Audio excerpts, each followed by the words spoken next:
Halo Tera, teman sejarah. Tak kenal maka tak sayang. Sebelum video ini dimulai, kami akan memperkenalkan diri masing-masing. Dimulai dari yang paling kanan. Saya Bagas Arista Widya. Saya Jasmine Aulia. Saya Revan Devasya. Dan saya Widyanda Lestari. Oke, pembahasan yang pertama, kita akan membahas tentang sejarah perkembangan Kerajaan Banten. Yuk ikuti!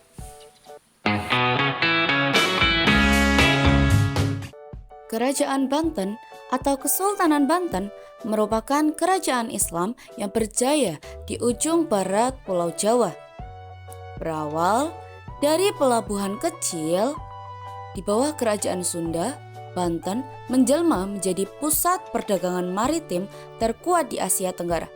Kerajaan ini didirikan sekitar abad ke-16. Inilah Sultan Ageng Tirtayasa. Kerajaan Banten mencapai puncak kejayaannya di bawah kepemimpinan beliau loh. Terletak strategis, hasil bumi melimpah, armada laut yang kuat, dan toleransi beragama menjadi kunci utama dari kejayaan mereka. Bukan itu saja, Kerajaan Banten juga mempunyai raja dan tokoh yang sangat berpengaruh dalam Kerajaan Banten. Dari mulai awal pembangunan, lebih tepatnya tahun 1570 sampai 1813. Inilah raja dan tokohnya. Raja yang pertama ada Sultan Maulana Hasanuddin. Yang kedua ada Sultan Maulana Yusuf. Yang ketiga ada Sultan Maulana Muhammad. Yang keempat Pangeran Ratu. Yang kelima Sultan Abu Ma'ali Ahmad. Yang keenam, Sultan Ageng Tirtayasa. Beliau membawa kerajaan Banten pada kejayaannya. Yang ketujuh, Sultan Haji. 8. Sultan Abdul Fadli Muhammad Yahya. 9. Sultan Abdul Mahasin Muhammad Zainul Abidin. Yang 10, Sultan Abdul Fatih Muhammad Syifa Zainul Arifin. 11. Ratu Syarifah Fatimah. 12. Sultan Arif Zainul Ashikin Al-Qadiri. Yang 13. Sultan Abdul Mafakir Muhammad Aliuddin. 14. Sultan Abdul Fat Muhammad Muhyiddin Zainus Salihin.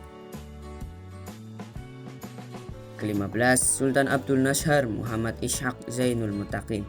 16. Sultan Muhammad bin Muhammad Muhyiddin Zainus Salihin.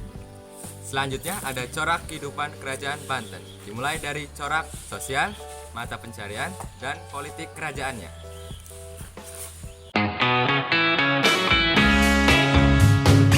Kehidupan sosial Kerajaan Banten bersifat terbuka karena mereka sendiri hidup di pelayaran, perdagangan, dan pertanian. Melalui 3 hal tersebut, mereka dapat menjalin hubungan antar pedagang sehingga terbentuk relasi yang erat. Yang kedua, ada mata pencarian. Kerajaan Banten adalah kerajaan maritim yang mengandalkan hasil lautnya. Tapi bukan itu saja, mereka juga mengandalkan perdagangan untuk menopang perekonomian mereka. Yang ketiga, ada politik. Awalnya pada tahun 1524, Banten dikuasai oleh Kerajaan Demak. Tetapi pada saat itu, Demak terjadi perebutan kekuasaan. Banten melepaskan diri dan tumbuh menjadi kerajaan besar. Kemudian kekuasaannya pun diserahkan kepada Sultan Hasanuddin. Beliau dianggap sebagai pionir kerajaan Banten karena Banten semakin maju di bawah pemimpinannya. Bukti-bukti kejayaan Kerajaan Banten masih bisa kita lihat sampai saat ini. Berikut beberapa peninggalan-peninggalannya.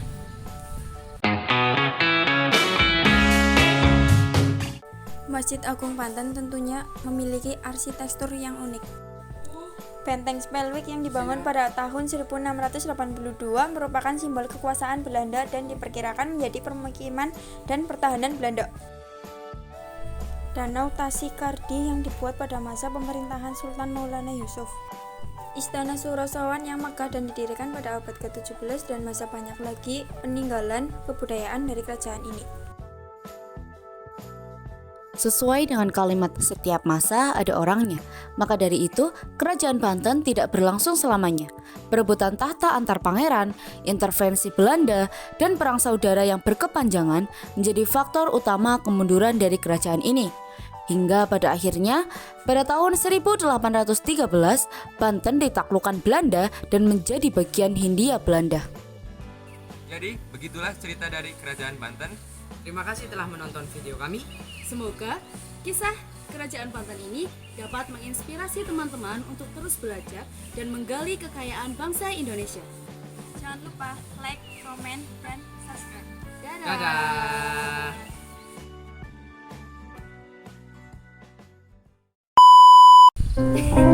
Sepertinya kau memang dari planet yang lain, dikirim ke bumi untuk orang-orang sepertiku.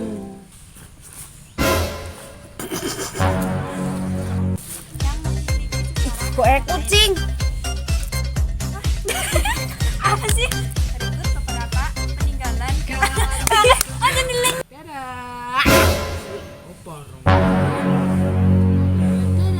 Ulang-ulang bahas tentang perkembangan secara perkembangan.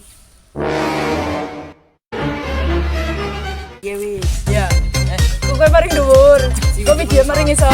Baik ya.